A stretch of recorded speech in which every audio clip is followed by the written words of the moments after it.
masu kallo, kamar yadda kuka gani, musabbabin yin wannan bidiyo shine domin in sa muku wani hira da aka yi da wani tubabbin dan Boko Haram, domin ku ji dalilin da yasa wa'annan 'yan Boko Haram da suke yawan tuba, to ga dalilin da yasa suke tuba. Kamar yadda zan samu ku yanzu ku ji a wannan speaker. Sannan ya buƙaci cewa kada a bayyanar da fotonsa ko bidiyonsa ko sunansa.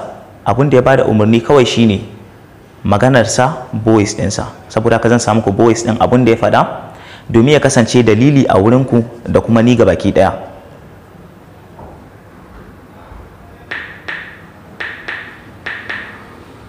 Kamar yadda za ku ji a nan, za a yi musu wahalan da muna sha, gashi rashin abinci ne, muna cin kauce na maina ne a can abun da muna, kuma akwai rashin lafiya ga yara ma, ga mata ga tsofaffi sun kai 100 suka mutu. Kamar yadda kuka ji, wannan dan Boko Haram wanda ya tuba ya tabbatar da cewa dalilin da yasa suka tuba shine irin matsin da suka shiga na rashin abinci da kuma rashin lafiya da rashin makamai a cikin daji.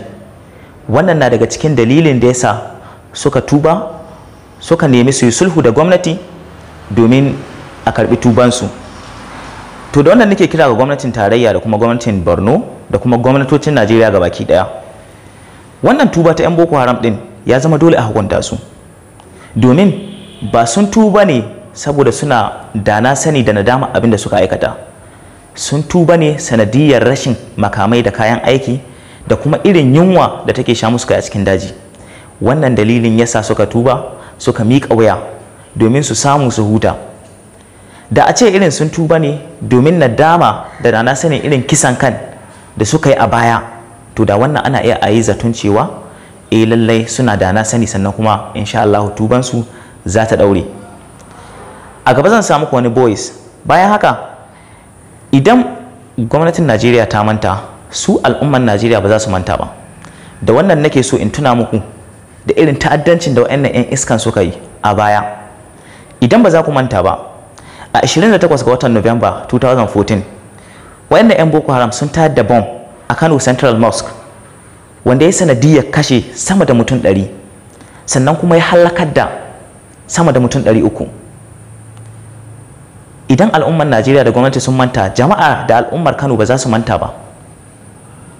A 14 ga watan April 2014 da misalin karfe 6:45 na yamma, wa'annan 'yan iskan sun tayar da bom a bus station da ke Nasarawa a Abuja wanda ya sanadiyar halakan mutum 88, sannan kuma ya kai sama da mutum 200 jinya. Bayan haka, 1 ga watan Oktoba 2010 wa'annan 'yan iskan sun tayar da bom a Eagle Square da ke Abuja.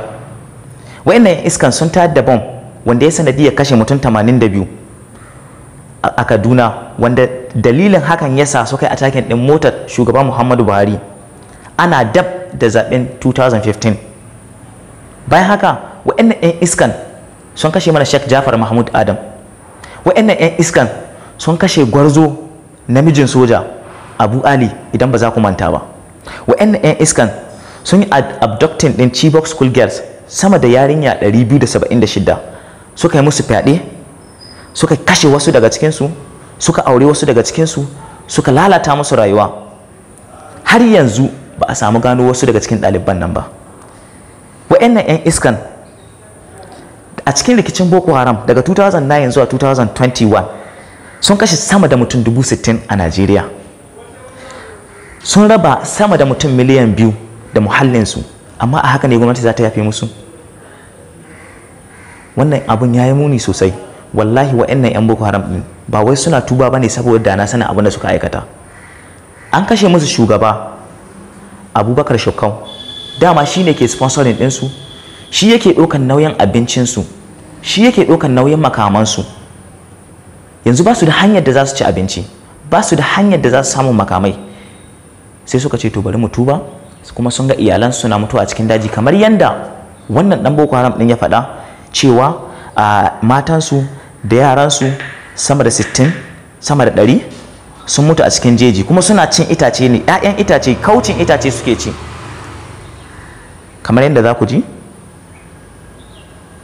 ga muna sha gashi rashin abinci ne, muna cin kauce na maina ne a can abunda muna, kuma akwai rashin lafiya ga yara ma ga mata ga tsohohi sun kai 100 suka mutu.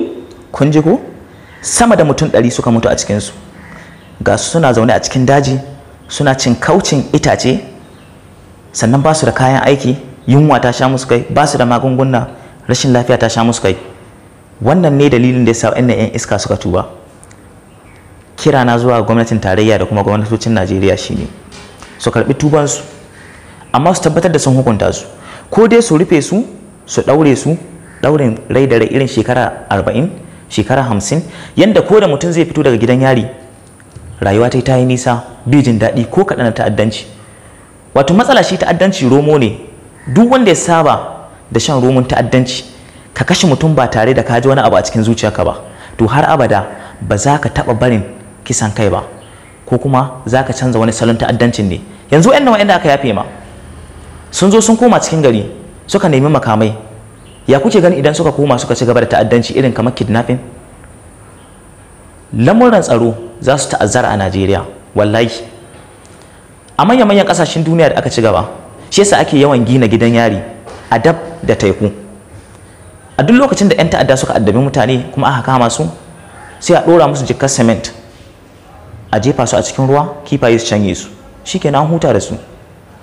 Saboda haka kira na gwamnati shine ta mai da hankali wurin gudanar da kwakwaran bincike akan wayannan tubabbin 'yan Boko Haram din, a tabbatar da cewa an hukunta su. Kyale su kadai su dinga yawo cikin gari an yafe musu, an yi biki, an yaye su, wallahi ba zai kawo mafita ba. In yanzu suka samu dama za su canza sana'ar ta'addanci, su koma su ci gaba da ta'addanci yanda suke bukata. Saboda haka ya kamata a ɗaukar musu mataki. Sun yi mana ta'addanci a Najeriya, sun ƙone mana sama da police station 300, sun ƙone sama da sansanin sojoji 3, sun ƙwace local government 5 a Borno, sun halakar da mutane sama da 60,000, sun ƙone motocin al'umma, sun tayar da bom a masallaci, sun tayar da bom a makarantun neman ilimi, sun tayar da bom a church, sun tayar da bom a kasuwanni. Idan ita gwamnati ta manta, su al'ummar Najeriya ba za su manta ba. Sannan ita gwamnati ba ta da haƙƙin da za ta yafe ma ɗan ta'adda matuƙar ba al'ummar Najeriya suka yafe ba. Yanzu kai ne aka kashe maka mahaifi, ko aka kashe maka mahaifiya, ko aka kashe maka ƙane ko ƙanwa, ko aka kashe maka mata, sannan wani ya zo ya ce ya yafe ga wanda ya ma irin wannan ta'addancin. Ko a addinin musulunci dole sai idan 'yan uwa sun yafe, sannan shi wannan wanda ya wannan ta'addancin zai je ya istighfari, sannan kuma ya yi azumi. Saboda haka bai kamata a ce gwamnatin Najeriya tana yafe ma 'yan ta'adda ba tare da izinin al'ummar Najeriya ba. Kowane ɗan Najeriya yana da gwamnati, yana da wakilai, yana da representatives, bayan haka kuma yana da 'yan majalisu da ke wakilta ta a jiha. Sai a zauna da su a tattauna ya kamata, shin al'ummar yankinka sun yafe ma 'yan ta'addan ko kuma ba su yafe ba? In sun yafe shikenan, in kuma ba su yafe ba shikenan, sai a hukunta su. To idan gwamnati ta ce ta yafe ma 'yan ta'addan, to gwamnati ya zama dole ta biya diyar al'umma duk da an haka shike ga iyalinsu.